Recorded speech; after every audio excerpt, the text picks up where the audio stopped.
Welcome to the third episode of Starring Stephanie Campos, starring me, Stephanie Campos. This is the week of February 9th through the 15th. So much has gone on this week, both personally and collectively. For those of you who have been following along with me the past few months, my sister is finally out of the hospital. She's been in the hospital since mid-December, and it's been pretty much almost 2 months of her being in the hospital. And she has Rett syndrome, so she's disabled and she's nonverbal. And so my mom stays with her in the hospital every single night. And the only way for my mom to get a break is for me to come. And I have a tiny toddler. So it's just been a lot of, in the beginning, I was going there every single day in December, which totally led to burnout. And then I started going every other day, but still it's been, emotionally draining and scary and all of the things. And I'm so incredibly grateful that she's back at home, that my mom gets to be back at home. And also, every time she gets out of the hospital, I have this major, adrenaline dump where I've just kind of been operating in survival mode for almost 2 months straight, and I don't really realize it. And something clicks, and I just kind of fall apart. So that is what was happening with me this week. I'm very grateful she's at home. But yeah, it's this moment where, anytime she has these big hospitalizations, I am just kind of waiting for the other shoe to drop. And it's a lot on my nervous system, everybody's nervous system, and it's a lot to process. So that's kind of what I've been moving through. But again, I just want to say thank you so much to every single person who prayed, who asked for her name, who reached out, who left a comment. I saw all of your comments, even if I didn't respond to all of them. And they really, really meant so much to me. And let's unpack some of the news. Okay, I want to start with a positive news item. In 2025, community and local pushback led to the cancellation of 25 data centers. The local opposition was able to shut down the building and construction of these centers, which would have been responsible for 4.7 gigawatts of electricity. And this is a huge increase because in 2024, community pushback only led to the cancellation of 6 centers, and the year before that, only 2. Now, also this week, a little more grim. Okay, definitely more grim. The United Nations announced that the world has officially entered its era of global water bankruptcy. We have something like 13 years and 330 some odd days until the world runs out of fresh water. Now, why is this tied to the data centers? Well, if you don't know, the data centers that are fueling AI, chatbots, ChatGPT are guzzling millions of gallons of fresh water every single day. Every time you have an interaction with a chatbot, with some sort of AI, whether it's ChatGPT or something of the like, it's equivalent to just pouring out fresh water, a water bottle. One thing we can do is delete ChatGPT because ChatGPT is contributing to the loss and the destruction of Earth by consuming our fresh water, which is a limited resource. And that company is also one of the single largest donors to the Trump administration. Now, another news item that I want to highlight that is a little bit more hopeful. On February 8th, incarcerated people across Alabama are going on a strike. This work strike is known as the Free Alabama Movement. There is a list of demands and reforms that they are asking to be put in place. You may know that the 13th Amendment abolished slavery. If you're listening to the audio version, I used some pull quotes around that because in the 13th Amendment, it states that slavery is abolished except as punishment for a crime. And if you are not well versed or educated in the prison industrial complex, I would invite you to watch the movie 13th, which is an incredibly powerful and heartbreaking film and documentary that takes us from the origins of enslavement in this country and shows how it has evolved into the current prison industrial complex and policing. And it's so important that we elevate and support these incarcerated people's work strike however best we can. In 2024, the state tried to starve out those who participated in the strike by refusing to give them food. You can contact legislative members in Alabama and demand that they listen to the demands of this strike and make adjustments and reforms. You can tell others about this strike. You can also go to freealabamamovement.wordpress.com to learn more. Remember, no one is free until we are all free. As always, there is so much more to cover, but that's what I have today. Okay, let's start out with the best astrology of the week. On Tuesday, February 10th, Venus enters Pisces.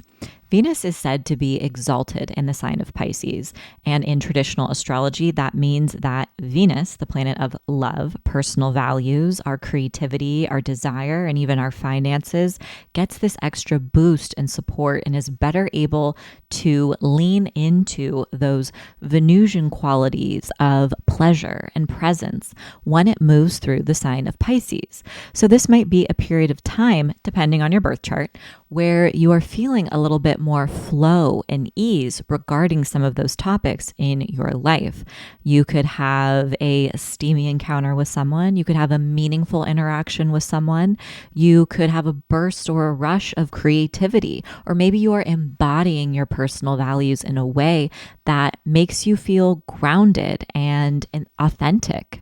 Venus will be in Pisces for a few weeks, but what I think makes this year's transit stand out is that Venus is not going to be co-present with Saturn in Pisces.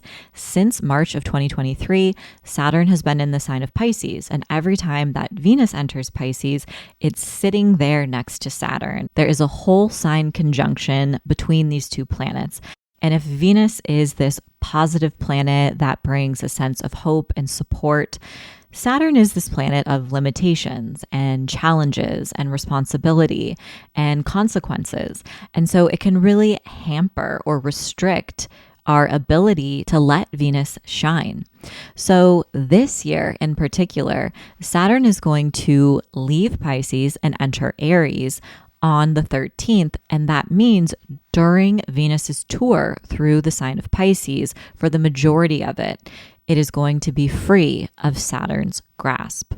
So this is really a powerful time to work with your intuition, to work on building connections, building community, getting to know your neighbors, getting more involved on a local level, for making new friendships, for sharing your art, your message, your storytelling, your lived experience with the world and with others. People are excited about what you have to share, what you want to create, and there's just a little bit more flow and ease and connection available to us. Okay, now the worst astrology of the week is Friday, February 13th. Saturn enters Aries. So this kind of blows for a couple of reasons. One, Saturn is in fall when it's in the sign of Aries, which means it struggles more. It is a more difficult expression of Saturn. Saturn, like I said, has to do with limitations, boundaries, structure. It has to do with consequences, responsibility. It also has to do with tradition and authority figures. Oftentimes we see harmful or violent or just very, very poor authority figures when Saturn moves through the sign of Aries. Can you pick up on what I'm putting down? Now, we had a preview of Saturn moving through the sign of Aries last year from May 24th through September 1st. So if you can think about any major beginnings or changes that took place around those two dates in particular, this will give you a preview of what's to come when Saturn re-enters Aries. Now, with Saturn entering Aries, it also means it is leaving the Pisces section of your chart. So there is some major storyline and integration of lessons that you've learned since March of 2023 in the Pisces section of your birth chart. I find that when Saturn leaves a sign and moves into another sign, typically it does deliver some sort of blessing or relief or some sort of gift in a way. Even if it doesn't feel like a gift in the moment, maybe in retrospect, you will be able to recognize it as such. But there is a major ending that is taking place in the Pisces section of your chart, and you're going to start learning lessons regarding the Aries section of your birth chart. If you have planets in Aries, Cancer, Libra, Capricorn, especially in the first 10 degrees or so, maybe even the first 15 degrees, you're going to be the main characters for the next year, because Saturn will be traveling between those degrees for this year. So when Saturn moves through Aries, we might also experience consequences for making rash decisions. Perhaps we are learning how to work with our anger and our sacred rage productively. I think this is a beautiful time to learn self-defense, to focus on embodiment, to channel our rage and our anger in a way on a consistent and daily basis, and to use our intentions to funnel that rage and that anger towards people and institutions who deserve it. Again, are you picking up what I'm putting down?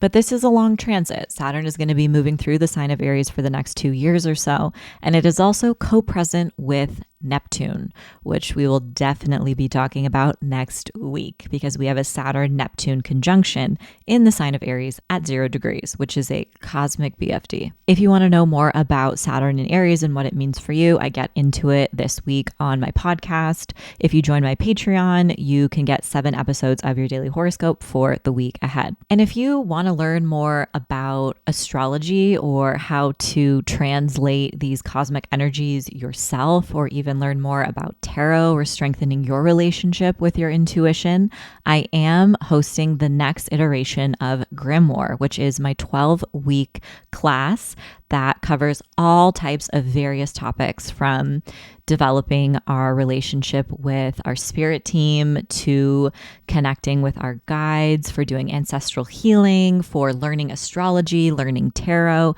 doing psychic development, and so much more. And I would love to see you there. There will be a link in the show notes.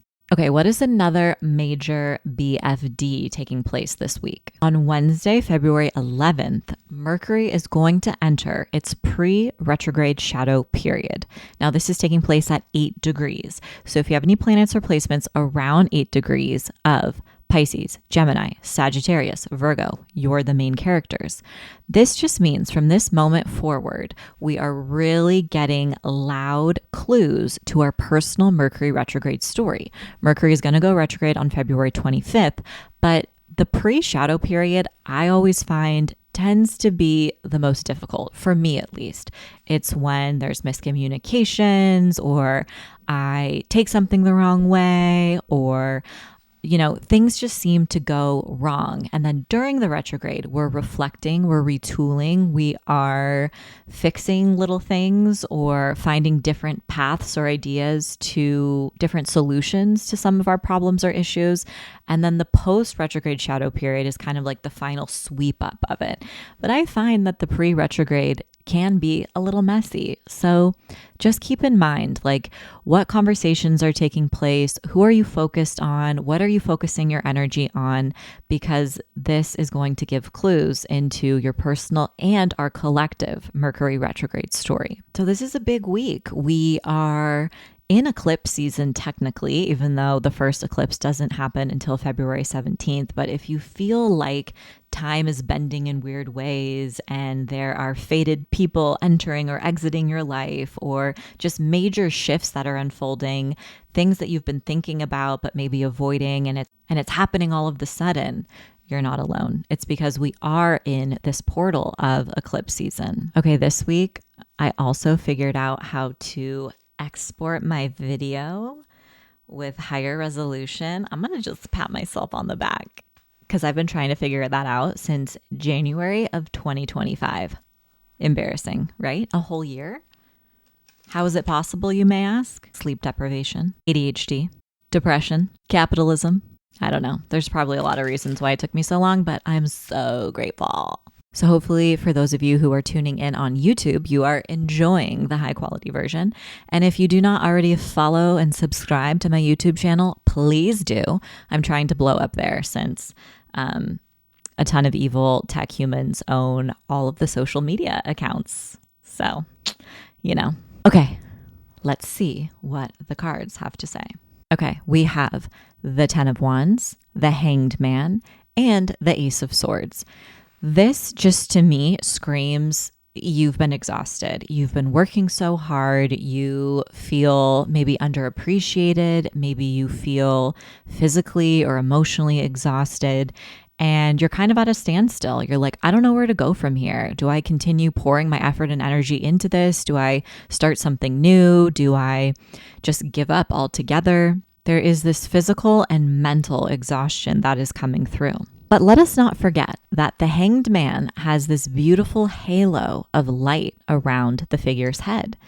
And to me, that speaks to insight, divine guidance. When we choose to surrender, which is obviously easier said than done, but when we can sit in the stillness, when we can sit with the discomfort, when we can pause and tune out other people's noise and expectations, that is when Ace of Swords, the new idea, the new thought pattern, whatever is helping to break our limiting beliefs and rewire our neural pathways so we can move in a different direction, that breakthrough that we're waiting for is going to come. So maybe spend some time alone this week. And as always, if you want a more in-depth weekly psychic reading, I offer one every single week over on my Patreon.